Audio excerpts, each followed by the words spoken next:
Hey, everybody, and welcome to Thank You for Coming right here on 2MB Studios, the show where two improvisers who have been improvising for a long time, but they've never cross paths right here on the 2MB Thank You for Coming stage. I'm your host, Mike Carr, and I am very excited to be here. It's May 2nd, 2021. We're in the 14th year of the pandemic, and I think it's coming. I think we're doing well. I think we're getting there. I feel good about it. I don't know. I feel like spring is springing all over the place, and I feel good. I feel like, we might be heading to some good places. But I know you're in a good place if you're here on 2MB Studios, because there's amazing content all the time, and we're thrilled to have you here for more years. Yeah, let's hope not. But let's hope that you're here to have a good time, and you're here to check out these two awesome improvisers who are going to join me in just a moment to meet and improvise together for the very first time. As always, 2MB Studios, like, share, and subscribe. If you haven't started following them on Twitch, follow them on Twitch. If you haven't joined the Patreon, join the Patreon. You get exclusive content. You get to say you're a part of this very special channel that makes amazing things happen. So definitely become a part of the 2MB Studios family. It is now time. Sorry.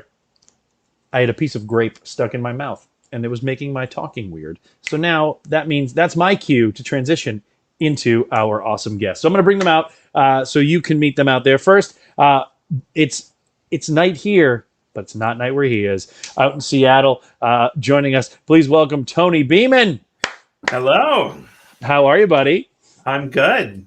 I like that in Florida, nighttime is still really bright, according to that. It's very bright outside. I'm going to, this might mess with look how bright that is. That's insane. Right. Yep. Daylight savings time allows us to stay nice and sunny all the time. Sounds nice. Yeah. I love what's going on. I love your hair. I like the.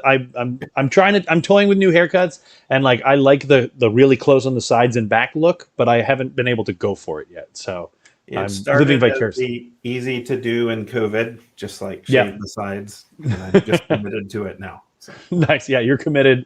It's a new life. Let's make it happen. Awesome. Things are good out in Seattle? Yeah, they're good. We're opening up, kind of. Yep. 2 steps forward, 1 step back. Yep. My theater Unexpected Productions is doing live shows, which is weird but fun. So. Mm-hmm. Yeah, I can imagine it being very strange. I just did my very first in-person performance of anything with a convention that I did. And it was all distance. We all wore masks, and it felt okay, but it was still like, whew, okay, yeah. It's weird being in a room with people who I don't know. Or more than one person who is my wife, who I've been in the same room with for 14 years at this point. Yeah, it's that I'm having to relearn how to do all social interactions, and when there's more than 2 of them at a time, it's just Yeah, it's too much. It's too much. But what is not too much is your awesome scene partner tonight. She is up in Boston. Wonderful improviser. Please welcome Gwen Coburn. Hi. Gwen, how are you doing? I'm good. It's almost nighttime here. Almost not. It's not quite as bright as Florida, and I'm sure it's not as bright as Seattle. That's the update of how I'm doing. It's the weather. It's truly just the weather. It's been 14 years. 14 years. Yeah.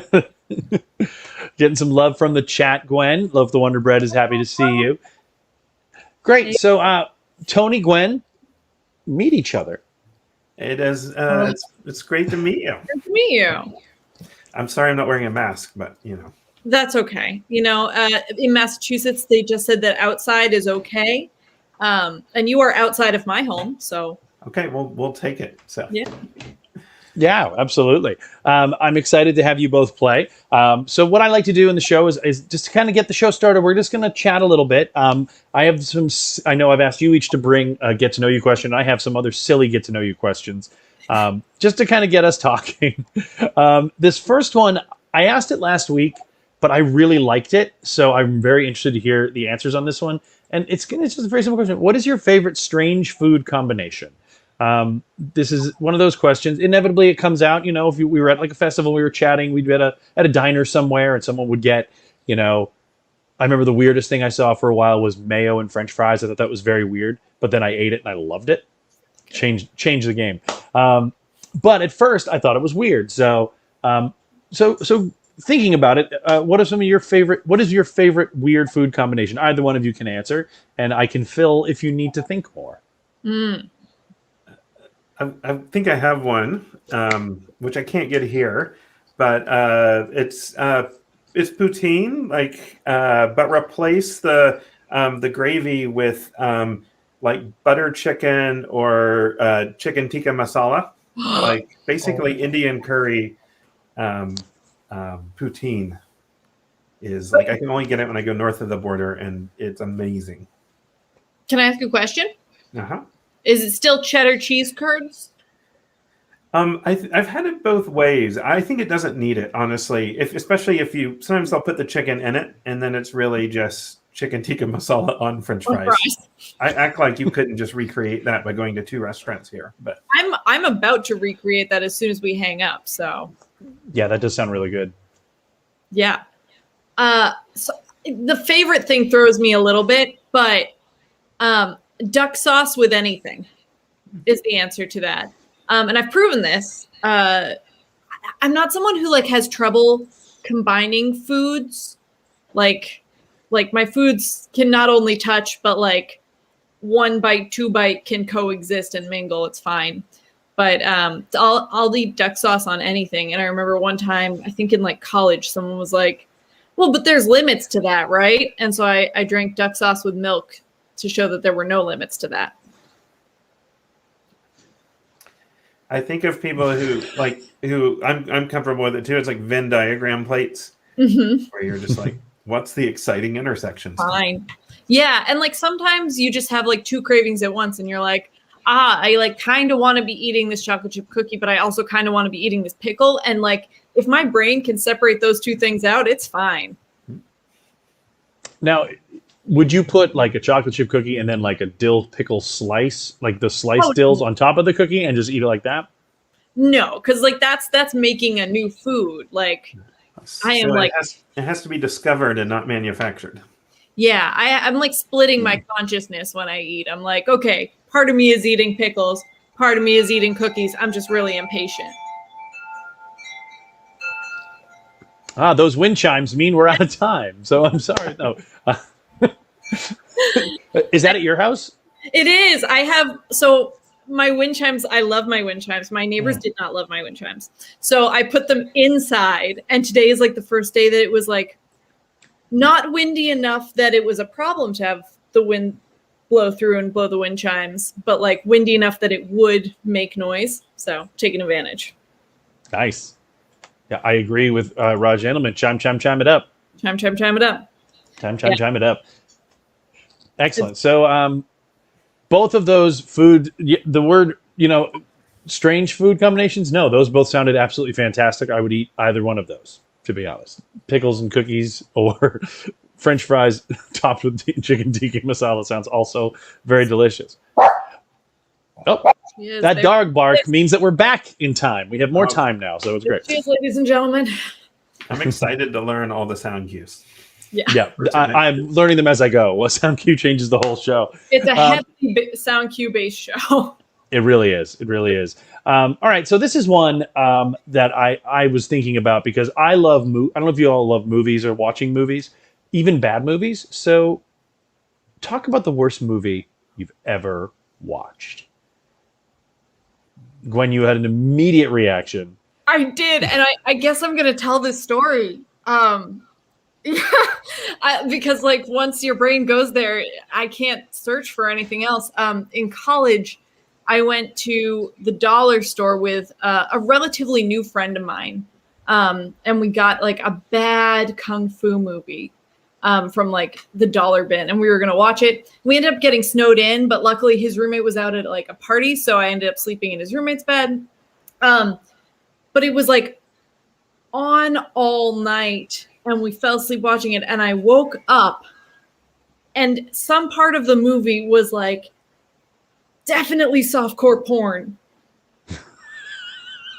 and that's worst. Yeah, that's the experience that I had with the worst movie. I don't know if it's a terrible movie. I slept through most of it. Maybe the softcore porn was totally justified, but it was a lot. Wow. Yeah, that's that story. I Tony, wonder if I wonder if the filmmaker on that movie was like, look, we know this isn't a great movie. Yeah. It's not very good. People are falling asleep. But what if in the middle of the movie, just 8 minutes of softcore porn? Yeah, exactly. This movie is going to become a conversation starter down the road. Yeah, not everyone's gonna like kung fu movies, so let's throw something in for the other fans. Yeah, exactly. Wow, and you don't remember the name of the movie? Oh no, I have no idea what the name of the movie was. Out there in the Twitch chat, if you can think of a kung fu movie with a softcore porn middle, let us know in the chat. We'd love to know what movie this is. Tony, do you have a worst movie in your mind? Yeah, the first I'm going to answer my worst surprise softcore porn experience, which is watching Rising Sun, the Michael Crichton book, like slightly xenophobic, maybe really, I don't remember, turned into a movie with a new girlfriend in high school, and her parents came down and decided to watch it with us, and we're like all on the couch together, and then in the middle of nowhere, there's this like very gratuitous like orgy scene that just went on for what seems like 10 hours with her parents like on either side of us. So, I think the worst actual movie experience, we thought we were renting Mr. Holland's Opus. This is back when you actually went and physically rented DVDs. And instead we ended up with Mulholland Drive, not Mulholland Drive, which is great, Mulholland Falls, which is not great. It's this Nick Nolte, like, kind of detective movie. It starts with, like, Jennifer Connelly being thrown out of an airplane, which was, and, like, we didn't realize it wasn't Mr. Holland's Opus for, like, 15 minutes. We're like, so we're just waiting for it to become about some beloved music teacher after all these people are killed. When did you write the music? Yeah, it was, it just has lines like, there ain't no falls in L.A., and they start laughing. They throw the guy off the cliff. Like, they attempt to put all these like funny lines, but always in dramatic moments where like we should probably care what's happening to the people. So Mulholland Falls. Wow. I love that chime means that we're going to watch a portion of Mulholland Falls right now. Rachel says, Enter the Dragon. I don't think that's it, but good guess. We'll have to watch Enter the Dragon to see if that's what the movie is. Oh my goodness, that sounds... Both of those experiences, especially the watching when the parents come downstairs and you're like, oh God, this is so uncomfortable. Oh God. Oh, and like, you know that moment when you're watching something, have you ever done this? Like watched a movie that you watched a long time ago and loved, but has not aged well and you've grown out of, but you're like, let's watch this with a friend. And then it just keeps getting worse. And you're like, we can turn this off. And they're like, no, it's fine. You're like, no, I would really like at this point to turn it off. Like I specifically remember I had my hand like on her, I mean, not like inappropriately on her leg, but on her leg.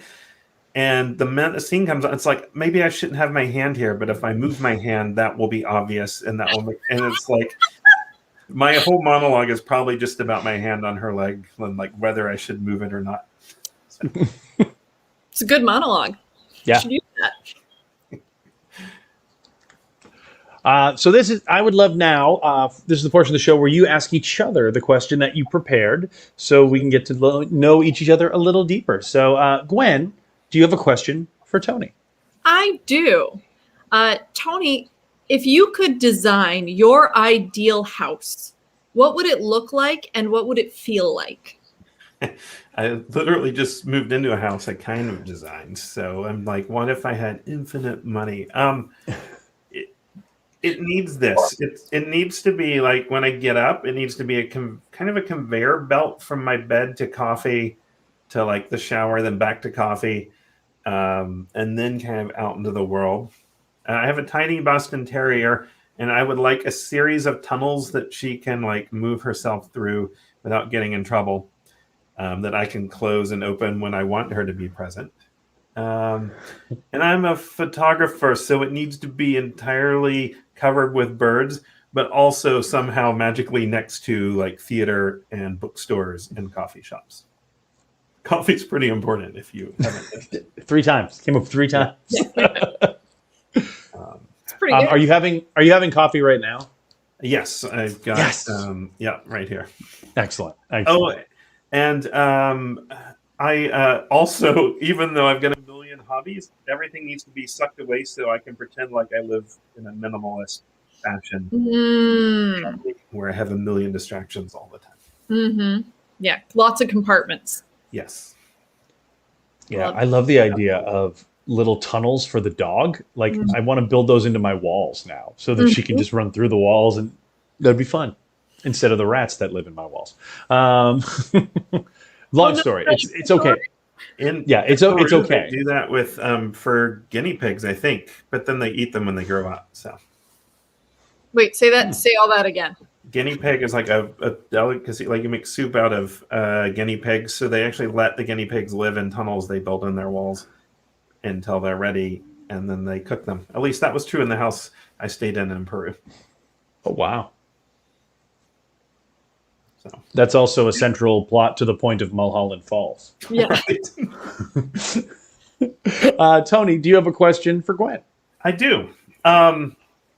And you can kind of you can pick a genre or a book series or a specific book or whatever you want. But if there was a fictional world or genre you could live in, like that, like you got to be part of, like how would you like to live? Oh, see, that's like a tough one. I think there's like two answers to this. Because there's like aesthetically, and I'm like, oh, aesthetically, let's go back to like the turn of the century, like 1910, 1920s. Let's go with some, Agatha Christie, P.G. Woodhouse kind of era, like fashion and life. But then you think about like the world back then, you're like, I don't want to live there. So I think like if I were gonna pick a world to really live in, it would probably be like Winnie the Pooh. Because like what is better than just like bouncing around with your like friendly, sweet little animal friends all day? Not a care in the world. Some honey on your paw. Would you be like Christopher Robin, who can live in both worlds, or would you be like, oh no, there you just solid in with I'd solidly live there. No, we are eschewing the real world. Eschewing? I think that's how you say it. I don't know. It sounded right. I learned all my words from books, so I have no idea how any of them are pronounced. Same. Yeah, but I won't need to know that when I live in the Winnie the Pooh world. And I would be my own like little animal friend. I would be like a little, well, I was going to say guinea pig, but now I don't want to be a guinea pig because we heard about them being eaten. Well, I mean, most of the animals in the 100 Acres Woods are probably eaten by some culture. So that's true. We don't hear about it often, but you got to assume it happens. Oh, it happens. I got to hanker into some Pooh Bear. Yeah. I don't. I love Pooh. I don't want anyone to eat Winnie the Pooh. He's the most wonderful. He's so wonderful. I love that. I love both of those questions, and I love both of those answers. Awesome. I want you to improvise together now. Are you ready to improvise? Yeah. Sure. Yeah. All right. So out in the Twitch chat, what I need, what I need. I'm sorry. I'm laughing at Rachel's comment. Predator is puberty. A predator. So we need a location. Thank you, Rachel. We need a location for where this. I don't know, other Dave Thomas. I don't know what eats puberty. That's predator. Yeah, it's the apex predator. These are the questions that need answers, I guess. But Gwen nailed it. Yeah, it's puberty is the apex predator of the 100-acre wood. Okay. 14 years. 14 years. 14 years. Mustache, but I'm kind of attached to it.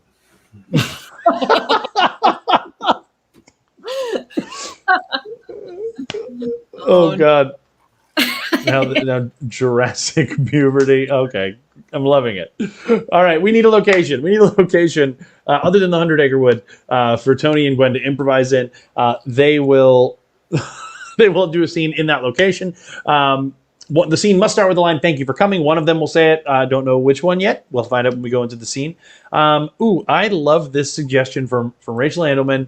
The running of the bulls trail. So you're on the trail for the running of the bulls in Pamplona, Spain. That's where you are.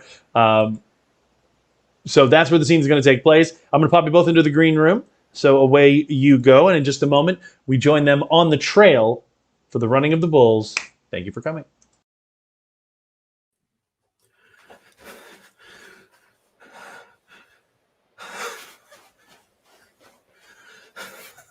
Thank you for coming.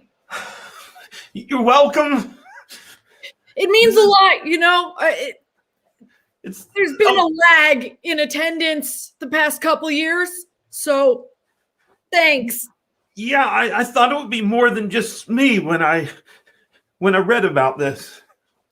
Yeah, you know, every year we've been really having to scrounge, but people just don't want to run from bulls anymore. They run on treadmills. Right? I mean, it's easier, but I wanted to come get the real experience. It's been nice so far. Thank you. I work really hard to make it nice. We go through and we stamp down the cobblestones that are sticking up. Like, we really put in effort.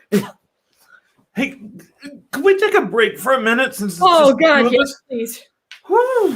I gotta tell you, bulls, we are not meant to run longevity. Our diaphragms are horizontal, and I am just kicking myself in the lungs with every stride. They say humans evolved to be great at endurance, but that was before Cheetos and the internet. So, yeah, I hear about that. Oh, the internet, man. You'd think with the internet we could run a better campaign. Oh, I guess, and I was worried, I'll admit. I'd heard this was kind of, cruel to the bulls. Oh, God, no. Oh, God, no. Who told you that? Well, it's just, people talk. I'm from the U.S., so we're not completely familiar with the tradition, and it gets confused with bullfighting. Yeah, that stuff is, that's only for reckless. My cousin Tony does that, and he's a reckless kid. I hope that's not a sensitive topic. Maybe when I said it, I felt like maybe I shouldn't have brought it up. Oh, no, it's okay. I understand. It's like, it's like if you had a cousin who did MMA fighting and they weren't quite prepared for it. Oh, yeah. That makes sense. Yeah, it's not necessarily a sensitive topic, but it's not like something I'm going to go out of my way to buy tickets for, I just running away from a bull seemed more like a good, I don't know, I didn't seem to abuse my human privilege. Thank you so much for thinking of that. I really appreciate it. Hey, can I say something? Sure. You are in great shape. Really? You are in great shape. You're doing an awesome job. Look, I was looking at your calves, not to be weird, not in a weird way, but I've seen a few calves in my day. And no pun intended. And yours are in some good shape. Really? You think so? I did train, I'll admit. You did? Yeah, I got a friend of mine to chase me in a VW bug, just kind of around the streets in the city I live in. It wasn't the same, but... Oh, well, nothing's the same as the real experience, but thank you for training. Last year we had 3 people show up, which is already a bummer. Yeah. And two of them just showed up, and it was like they were just like jogging, and that's what a sad event it is when I have to go slower than anyone else, right? I don't want to catch you. That's the secret. We don't tell you that because you got to keep it fun, but if I don't want to put you out, we can. I'm ready to end this break if you. Hey, there's a coffee shop at the end of this route if you're interested. I'd love that. Yeah, they make a great little espresso there. Is it? I was actually going to ask. I love coffee, but a bull in a china shop, whole Oh, thing. hold up. No, that one's offensive. Please Oh, say that. Yeah, it's stereotypes about me being big and bulky and not nimble. And I'm nimble. I mean, like, you're incredibly nimble. I would never worry now that I've met you at taking you into any sort of delicate shop. thank you, because there are signs. There are no bulls allowed signs, and it hurts. I mean, like, I like a good, a cow creamer as much as the next guy. Probably more, honestly. It's a little weird. I never thought, those no bull signs. I always thought they were about.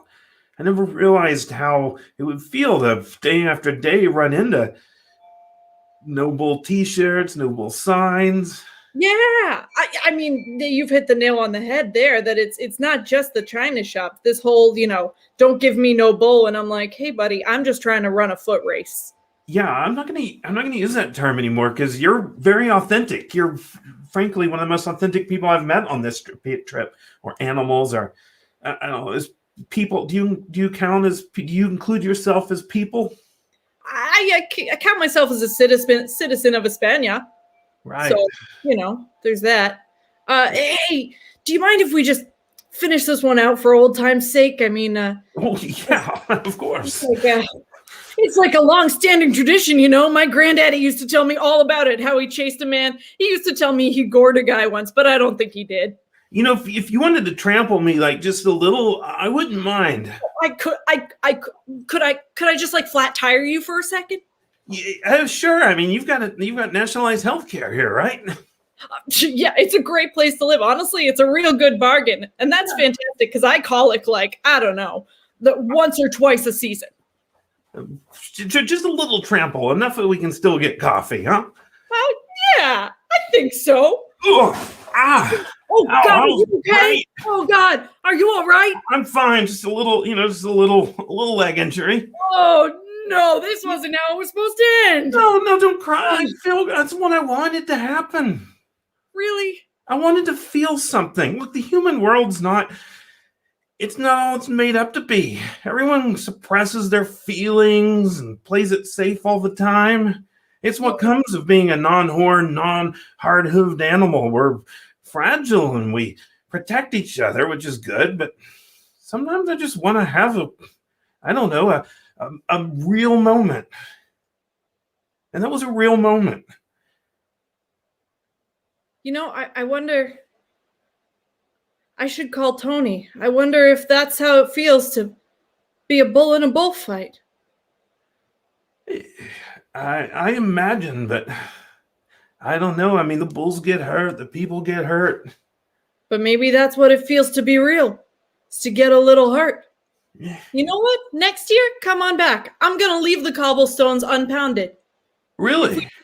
Yeah. If you trip, you trip. If I trample you, I trample you. All right. Well, I'll be back.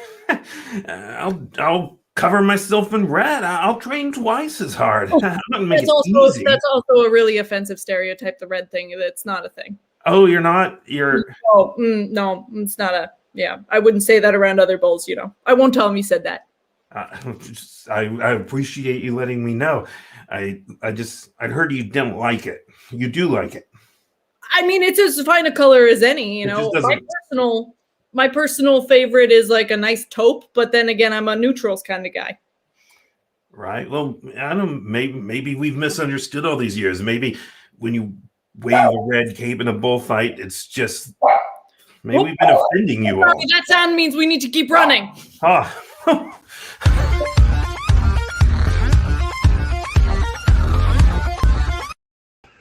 When the dog chases you in the bullfight, that means you're not moving fast enough. It's like a sheepdog. It gets you moving. Good to know. Oh man. Oh, what a fun scene. Are their diaphragms really horizontal? So I'm assuming so. That's based off horses. I don't know if you know about, I can't remember the name of the race, but there's a man versus horse race. It's an endurance race, and the man has almost never won. But the theory is that man should be able to run for longer continuously because horses are built for sprinting, but their diaphragms are horizontal and hit them in the lungs. Oh, The more you know. I didn't know that. Well, how about that? Look at us learning. I know, right? Really fun seeing you guys. So fun. I loved. I enjoy because I get to see you backstage, and I saw Gwen do this, and I said, "Oh, yay! She's going to be a bull." And then you were just running from the. I loved it. That it was just this world is real. The bulls talk to the people as they're running, and this was a kind of a sweet bull, right? This bull was very sweet. Yeah, we set up the race. We just want people to come. Yeah, just want people to go. How did it feel improvising with each other? It was great. It was fun. Yeah. The minute I'm like, good, you're the bull, I'm running. I think we know all we need to know. Yeah. I like that. Yeah, there were very like clear choices, and also like you're so fun and grounded that like it's so fun to play with a player like that who takes everything so seriously in a very like emotional and honest way. I love that. That's so fun. Yeah, and those are the offers I like. Maybe teaching improv, you've like seen all the scenes that are just transactional and there's no emotions. You're like, okay, I've seen those 10 scenes. Now what's going on with these characters? Yeah, and you put emotion into everything, even if no matter what it is, like this is going to be a very high emotional stakes scene, even though I'm literally just buying a stamp. I'm going to make this the most emotional thing in the world. Let's see. This Mike, is interesting. you're a fan. You are. I don't. Mike, I don't know who they're talking to. They could be talking to any one of us. We're all beautiful people. We are all beautiful people. It's nice to know that someone thinks one of us is very cute. Yeah. God bless. Technically, I don't have a boyfriend, just so you know. Mm-hmm. Nor do I. Right now. So, I do, so I'm sorry. But I can ask the dog. The dog's kind of a redhead, too, so. So before we get into our scene, because the three of us are going to do a scene, I'd like to just kind of ask you both, now that you've improvised together, we're in the improv chat section. What is your personal improv philosophy? When you're going into a scene, what is something that it doesn't have to be like a deep-seated philosophy, but what is something that you carry with you when you step into a scene?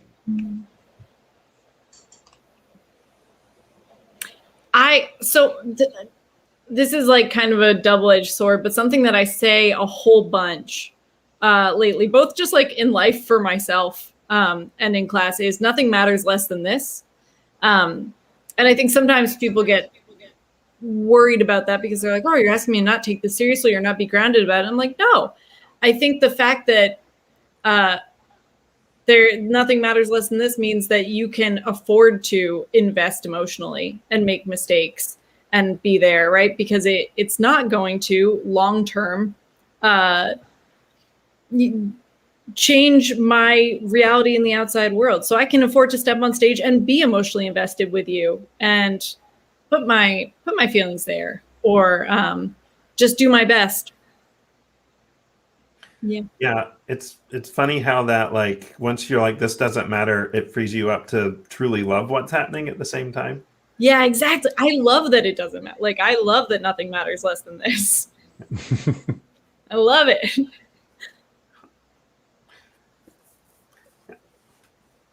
I can answer my yeah, please. I think I'll probably give you a different answer every time you ask me. I love relationship mostly.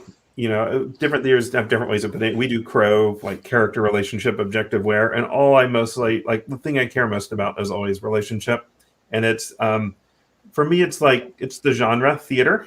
It's like, it's always going to come down to like 2 or 3 people on stage or on online, wherever it is. You're just watching people. And so it's like, books are great at internal conflict and movies are great at these big external conflicts, and theater is great about interpersonal conflict. It's like, whatever it's about, like, let's say this is a scene that's like, let's say this scene went really political and it is about whether we should have running of the bulls or not. It's still going to be a scene about this human and this bull, like, and getting along or not. Right. So it's like, I love channeling everything into like, what's going on with these characters. relationship and emotionally. So, and I'm excited by that. That's kind of my like I'm just excited to see like how does my scene partner feel about what's going on, and like how does that make me feel, like back and forth. I love that. Sometimes I'll be like, the only thing that like it feels like the only thing that's actually real on stage is your connection with your scene partner, and like even though it's fake, but like that the realest thing on stage is the relationship between those two characters. Yeah. Oh, and we have the GIF. It's such a gift, I think, compared to like if you don't get to do theater, we get to heighten it, and like for the duration of the scene, it is real enough to me and is heightened more. I'm gonna like say things that I would never say in real life, because in real life we hide all our feelings. So Yeah, very true. Such a fun scene. Loved watching you two play together. So now I'd like to do a scene with the both of you. So we're going to get a suggestion for a scene for the three of us to do. We don't have to say thank you for coming at the start of the scene. We can just get into the scene. Before we do that, do either of you have anything upcoming that you'd like to talk to our audience about?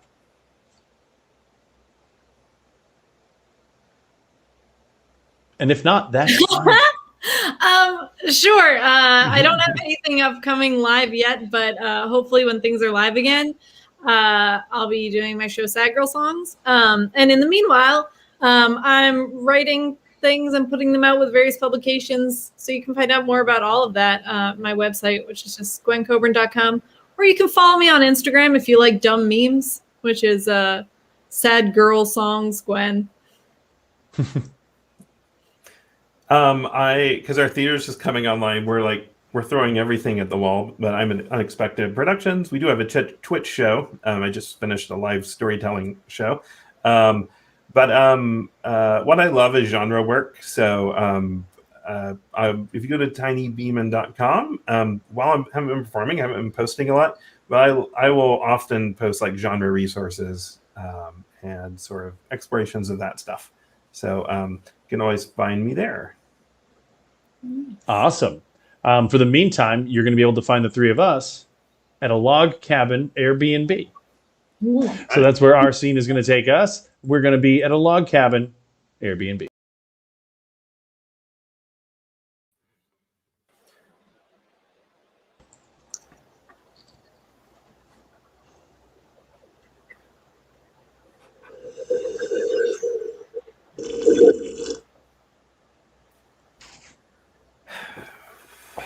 It's, we said we wanted to get away. That's true. Getting away doesn't mean you have a working speaker system. That's, you're still away. Yeah. And it's kind of fun to go outside, to do your business. The water has stuff in it. That's how people live here, I guess. But like, it's like stuff in the water. It's an authentic Vermontian experience. This is how people in Burlington live, I suppose. Yeah. Look, you made me your wedding officiant, so I'm going to make sure this is still a positive experience, even if it's not what the two of you, envisioned. That's a great point. If we're going to get married, life isn't always going to be exactly like we expect. I mean, sometimes it's going to be luxury A-frames with one wall of windows, and sometimes, it's going to be more of a shed. Yeah, I'm glad you said that, Candace. Maybe this whole year's been a surprise, right? Like how many people would you have invited to your wedding, a year and a half ago? 250. Right. And now here we are in a, guess technically it's a cabin. Yeah. Listen, Pastor Fred, when we invited you to be our pastor, it just seems strange, it's been a long year and there's been a lot of extenuating circumstances. And I have to say, every other vendor gave us a postponement or a refund. And you were the only one who really stuck to us getting married on this day. Yeah, you wouldn't. You didn't. You did. I mean, everyone else was okay with pushing things back and refunding all of the money that we gave them. Yeah. So it's just. Are you sure that we have to do it this weekend? Are you sure? Are you sure? Look, I need the money. I know. I said all the when two people are in love, why wait? And all the stuff Paul said about the hand not knowing what the. But I don't actually have a church anymore, and it's been rough. People want to postpone all their marriages and ceremonies, and you can't have in-person funerals. So I need the money. If you don't want to get married, that's fine. Just pay me and go. Oh, no, we are past that point, Pastor Fred. I am sitting in a shed in Vermont. I told my Mima she couldn't attend my marriage. And you say now that it would have been fine if you just held the deposit? Why didn't you just tell us that when we asked you to postpone? Why didn't you just say, look, I need this money. Let me hold on to it now and book me another day. That would have been fine. We did that with the florist. We have the florist. I just didn't seem romantic. I didn't want to get in the way of your happipiness by giving you. You are literally in the way of our happiness right now. Look, if God, I can tell you something. If God wanted you to have a nice Airbnb, we would have had a nice Airbnb. But God wanted you to have this place. Maybe this is what God wanted. Maybe God took my church away from you so you could learn something about yourselves, and maybe you're not as great as you thought you were. You think God is that interested in two people that he would take away the church of a third person to teach them a lesson? I don't know how it works. Well, you don't know how it works, but you're our pastor. Well, I'm a pastor you found on the internet. If you actually went to church, you would probably have a pastor. You didn't have to hire. Okay. You said that wasn't an issue. You said that wasn't an issue when we found you. I said it wasn't an issue. I didn't say there weren't consequences. Mark, I hate to say it, but I think he might be right.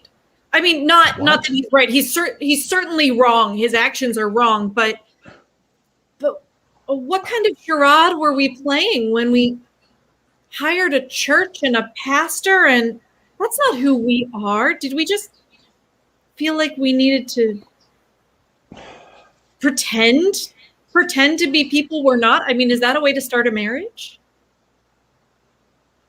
Yeah, maybe you're right. I mean, I remember both of our moms really bonded over Jesus. Yeah. And we're very clear that he needed to be a part of our lives. Look, my mom loves Jesus. She loves him so much.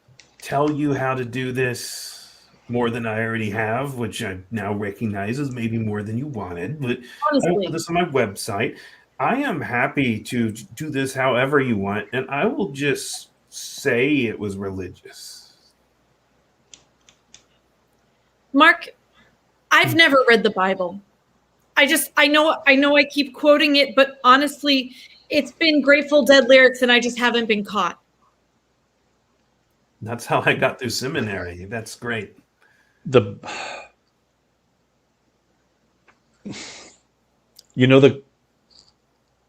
crucifix I have on my wall? Yeah. It's not a real one. You never crucified anyone on that? No, I didn't really. No, it's not an actual, it's not him. It's an old wrestling action figure that I duct taped to 2 paint stirrers, and I taped it on the wall, but it's really far away, and that's why I never let you get close to it, because it's not because it was handed down from my great-grandparents. It's that it's Hacksaw Jim Duggan tied to 2 paint stirrers. He did look very flashy for a man of the cloth. we're not religious people, and that's okay. And This isn't who we are, you know. I don't give a crap about that, clearly, but shouldn't you have had this conversation at some point before you agreed to get married? Okay, well, Pastor Fred, you know, it's not that simple. You fall in love and you just want to be with someone and their whole family loves Jesus and you think they have... You make choices. Yeah. You make choices. But I want to be with you, and I am not a church person. Sunday mornings are for sleeping, pancakes, and coffee. Look, marriage is about getting together and fooling your families together, but you gotta have your story straight. You've got to really team up. You can't be two independent people lying to your parents. You have to be a bond, like two flames on a candle coming together and pretending to be an electric light. That reminds me, the lights haven't been working, so we should really wrap this up before it gets dark. Yeah, the raccoons are pretty bad in here at night, too. We found a beautiful small chapel in the middle of the woods of just outside Burlington, Vermont, and in a very private ceremony, we were wed. Yes, in the presence of forest creatures and fauna, and just our love and Jesus. All right, and I'll send you some 1 Corinthians passages that your moms will love. We did. I declare you man and wife. Do you agree in times of trouble and times of health to ensure that your credit card clears and that I am given my final deposit before I sign this? I do. I do, but I should also talk to you. I have really bad credit. Well, then by the power invested in me by whatever Vermont's ordination process allows, I now declare you man and wife. Wow. Oh, wow. Just like that. The bride, but I wouldn't recommend, doing it there. There's some hanging nails. Oh, geez. Jesus. This place is a death trap. Yeah. I saw a Ramada about 6 miles back off the highway. We could go there. Yeah. I'm a Ramada kind of person. Yeah. Oh, right. I'll stay here. Yes. You shouldn't. Well, I guess if we're not Jesus people, yes, you should stay here. Yeah, I'll wait here. You go to your Ramada or wherever you non-believers go. I'll patch everything up. I'll doctor up some photos. I'll send them out. The whole package is real. Okay? All right. Mothers of many brides and grooms out there have been perfectly happy, and you seem like a nice couple. Thank you. Thank you so much. Pastor Fred, is there anything we can do to make your stay here a little more comfortable? I mean, This truly is the worst place I've ever seen. The cash always makes me sleep better at night. We can't do cash. I have terrible credit. Yeah. All right. No, just be happy, whatever. Good luck. Hey, good luck to the two of you. Thank you. If they ever come to where you live and ask you if you really believe in God or not, and you have a job related working in the church, just say yes. Do they do that? Who? Do they go door to door? Yeah, who are they? Who are they? Apparently, entire communities full of concerned parents who don't like the things you've been teaching their children.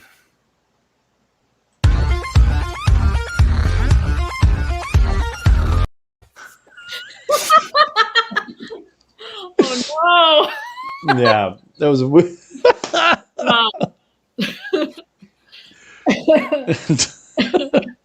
Oh, Pastor Fred. I feel like as far as log cabin scenes go, very few people got murdered. True. Yeah. Died yet? Yeah, no one died in that scene. We don't know what's going to happen to Pastor Fred when we leave him to go to the Ramada, Right. which I think is still a hotel. I don't know if it's still a hotel or not. I assume it's still around. I think so. In Burlington, Vermont, it is. It's definitely in Burlington, Vermont. Yeah. Awesome. Well, Tony and Gwen, thank you both so much for being on the show. It's wonderful to see you both. Wonderful to improvise with you.